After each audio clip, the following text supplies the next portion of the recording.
Voilà, mes chers amis, je m'adresse bien évidemment à mes amis, mes élèves, Bnei Adam, partout de par le monde, bien sûr de langue francophone, de langue française.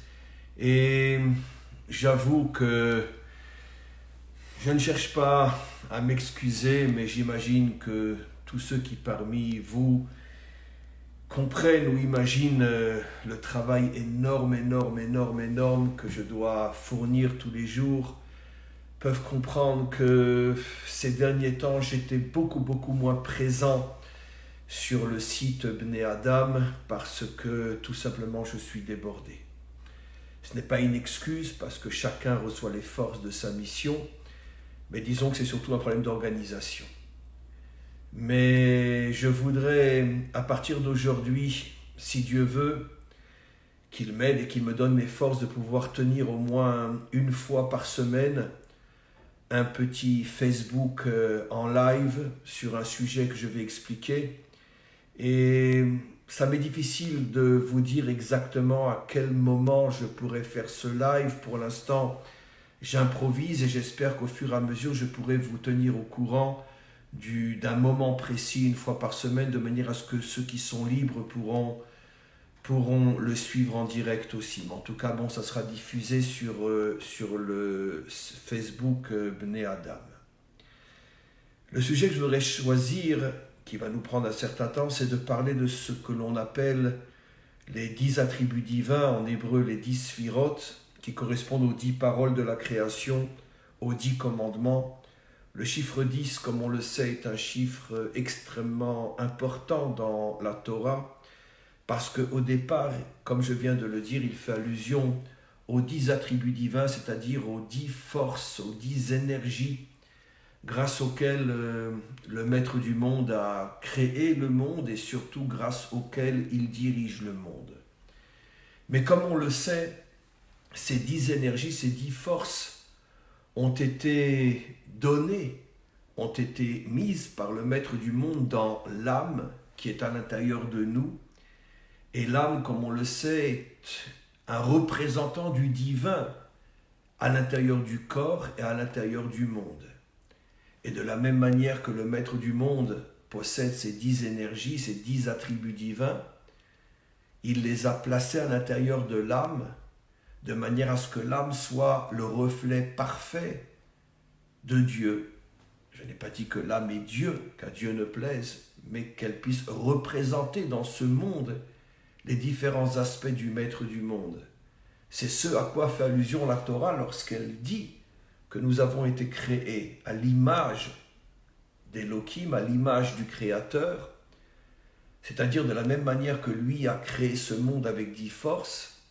Nous sommes à son image en ce sens que nous possédons ces 10 forces à l'intérieur de notre âme, donc à l'intérieur de notre être. Alors bien évidemment, ces 10 forces au niveau de notre âme ne sont pas exactement ce qu'elles sont au niveau du divin, puisqu'au niveau du divin, on parle de force créatrice. Nous ne sommes pas des créateurs dans le sens Dieu du terme. Mais nous possédons malgré tout ces forces qui ressemblent, qui sont à l'image, ce n'est pas exactement la même chose, mais qui sont à l'image malgré tout des forces telles qu'elles se trouvent au niveau du Maître du monde. Ces forces sont au niveau de 10, et on va commencer par la première. Je vais d'abord les nommer en hébreu, je vais les traduire très schématiquement en français, et on commencera aujourd'hui à expliquer la première. La première s'appelle Keter, qui est la couronne. La deuxième s'appelle Chochma, qui est la sagesse. La troisième s'appelle Bina, qui est l'intelligence. La quatrième s'appelle Chesed, la bonté. La cinquième, Gvura, la rigueur, la force. La sixième, Tiferet, la vérité, l'unité. Après, on a Netzar, qui veut dire la volonté, la détermination. Après, on a Od, qui veut dire la louange, le remerciement. Et après, on a Yesod, la stabilité, le fondement, les fondations. Et après, Malchut, la royauté. Bien évidemment, on consacrera dans cette première partie de ma reprise avec vous plus concrète et plus fréquente. On va déjà consacrer 10 vidéos à chacune de ces sphirotes et on va commencer aujourd'hui par la première. Alors bien évidemment, il s'agit de notions que l'on pourrait expliquer d'après les secrets de la Torah et sur chacune de ces sphiras, sur chacun de ces attributs divins, on pourrait sans exagérer consacrer un peu plus que l'infini en temps. C'est pas mon but. Mon but est de vous transmettre un message clair, précis, avec lequel vous pourrez faire quelque chose. Et vous pourrez agir avec vous-même et dans ce monde. Donc, je ne vais pas, encore une fois, rentrer dans des notions trop kabbalistiques, mais je me contenterai de trouver le message essentiel. Alors, comme je l'ai expliqué, le premier attribut divin, Keter, qui est la couronne. La couronne, à quoi cela fait allusion? Alors, il faut comprendre qu'il y a un lien entre la première sphira et la dernière, qui est la Malchut, la royauté. Bien sûr, dès que je le traduis en français, on s'en va dans des horizons qui n'ont plus rien à voir avec ce que signifie le mot en hébreu. J'ai traduit Malchut, le dernier des attributs divins, par royauté, mais en vérité, comme je l'ai souvent expliqué dans mes cours, la Malchut est une qualité qui définit le courage, la volonté, la détermination d'un homme face à tous les obstacles, face à toutes les épreuves de ce monde.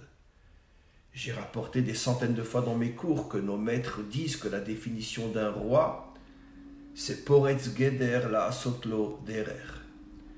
Un roi, c'est celui qui défonce les obstacles pour se faire un chemin. C'est-à-dire quelqu'un qui, dans ce monde, avance d'une manière juste, d'une manière authentique, ne se soumet pas à toutes les pressions intellectuelles, philosophiques, religieuses, qui sont celles de la majorité, les médias et autres, qui nous transforment tous en esclaves et en moutons. Le tout le monde pareil et le troupeau qui finalement avance selon l'idée du moment. Et c'est ça la notion qu'un homme authentique est un roi, c'est-à-dire il est Poretz Geder, ça veut dire justement, tout le monde avance à l'intérieur des limites, et lui, il fait tomber les limites pour se frayer son propre chemin qui n'est pas celui de la majorité. Et forcément, il est marginal. Mais c'est le seul chemin pour être un homme authentique, pour être un homme vrai. Ça, c'est le dernier attribut. Mais alors, quel est le premier, puisque c'est celui qui nous intéresse aujourd'hui, Keter, la couronne?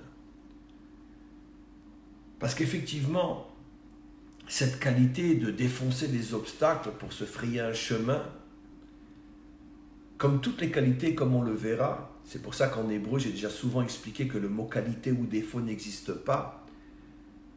En hébreu, on dit bonne mesure ou mauvaise mesure. C'est-à-dire que si c'est la bonne mesure, c'est une qualité. Si c'est la mauvaise mesure, c'est un défaut.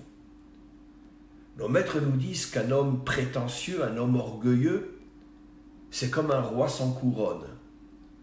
Ça veut dire que la couronne, telle que nos maîtres l'expliquent, c'est la légitimité, la crédibilité de ce qu'un homme fait sur terre. Donnons un exemple, un homme hors la loi. Et lui aussi, il est Poretz Geder, lui aussi, il défonce les limites fixées par la loi. Et lui, il les défonce. Mais il les défonce pourquoi? Il les défonce pour son propre intérêt, pour se faire plus d'argent, pour accéder à plus de pouvoir. C'est-à-dire qu'il y a dans ce monde la possibilité effectivement de sortir des règles et des lois, mais pas dans un but positif, de faire la volonté du monde, de faire la volonté, du maître du monde, dans un but négatif, de se transformer soi-même en Dieu, c'est-à-dire finalement que le monde entier n'est là que pour me servir. Et c'est pour ça que je détruis les limites de ce monde, pour pouvoir en prendre plus et en recevoir plus. C'est ce que font tous les dictateurs, c'est ce que font tous les mafionnaires, c'est ce que font tous ceux qui sortent en dehors de la loi, mais uniquement dans le but de se grossir eux-mêmes. C'est pour ça qu'il est très important quand tu as la qualité de malchoute, c'est-à-dire que tu es un défenseur d'obstacles, de ne pas défoncer les obstacles qui te permettent d'être un homme droit, ce que font les mafionnaires, mais de défoncer uniquement les obstacles qui, eux, veulent te transformer en mouton, en esclave. Tu dois faire la différence entre un obstacle et un autre. Tu dois accepter les règles qui font de toi un homme bien, mais tu dois refuser les règles qui font de toi un mouton et un esclave. La limite, parfois repose, je dis parfois, peut-être même souvent, repose sur l'épaisseur d'un cheveu. Parce que c'est très très difficile de savoir quand il faut défoncer une limite et quand il faut la respecter. Ça demande beaucoup de sagesse. C'est pour ça que dans le prochain cours, on verra que la prochaine intervention, ce n'est pas vraiment un cours, je ne vais pas parler pendant 1 heure. Dans la prochaine intervention, on verra que c'est la raison pour laquelle la tribu qui vient tout de suite après Keter, la couronne, c'est Chochma, la sagesse. On comprendra le lien entre chaque attribut. Donc la couronne, encore une fois, disent nos maîtres, c'est ta crédibilité. Comme un roi qui a une couronne, donc il est crédible. Parce que la couronne prouve qu'il est vraiment un roi. Bien sûr, je parle au niveau du fond, pas au niveau de la forme. Et donc, la première des qualités que tu dois avoir, c'est la couronne. C'est-à-dire t'assurer que tout ce que tu vas faire dans ce monde, ce n'est pas pour toi, mais pour le maître du monde, pour réaliser son projet. Et le projet du maître du monde, on le connaît, même très brièvement. Faire de ce monde un monde habité d'êtres humains, et non d'animaux, ou de barbares, ou de monstres. Un monde d'êtres humains. Et la définition de l'être humain, comme je l'ai dit tout à l'heure, c'est être Betselem Elohim, être à l'image de son créateur. Donc, créateur, de construire l'homme, de construire le monde, de construire tout ce qui nous permet justement d'arriver à un monde meilleur, construire le couple, construire la famille, construire la nation, construire la relation entre les peuples, construire la relation entre les différents idéaux, entre les différentes religions, entre les différentes aspirations. Exactement comme quand tu construis une maison, tu amènes des pierres que tu réunis et tu en fais un mur, puis une maison. C'est ça une construction, c'est que tu prends des morceaux éloignés les uns les autres et tu les rassembles. C'est donc d'une certaine manière le rassemblement, donc l'unité. Construire, c'est unifier. Unifier le couple, unifier la famille, unifier la nation et unifier les nations. Unifier les idées, unifier les foi, unifier les religions. Voilà ce qu'est une construction. Donc, c'est ça le Keter. C'est qu'avant de commencer quoi que ce soit sur Terre, l'homme doit se poser la question, pourquoi je le fais? Pour qui je le fais? Parce que si tu n'adhères pas au projet du maître du monde, automatiquement, même si au départ tes idées sont bonnes et tes intentions sont bonnes, si tu n'adhères pas au projet du maître du monde, très vite, tes bonnes intentions et tes bonnes idées vont se transformer finalement en culte de soi-même, ce que j'appelle le culte de l'ego. Et donc, dans chaque chose que je fais, quand c'est des choses mauvaises, évidemment que je ne vais pas me poser la question, est-ce que je le fais pour le maître du monde? Mais c'est précisément lorsque je pense vouloir faire du bien que je dois malgré tout me poser la question, mais pour qui je fais ce bien?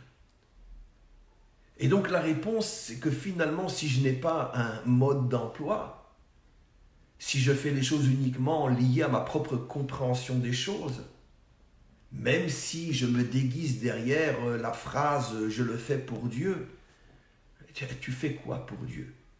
Tu connais sa volonté, tu as son plan entre les mains, tu sais ce qu'il veut. Donc on en revient toujours, mes amis, au même problème. On comprend pourquoi et ce que signifie le don de la Torah. Le Maître du monde, en nous donnant la Torah, nous a donné le plan de sa volonté, c'est-à-dire ce qu'il y a à réaliser. C'est ça la Torah.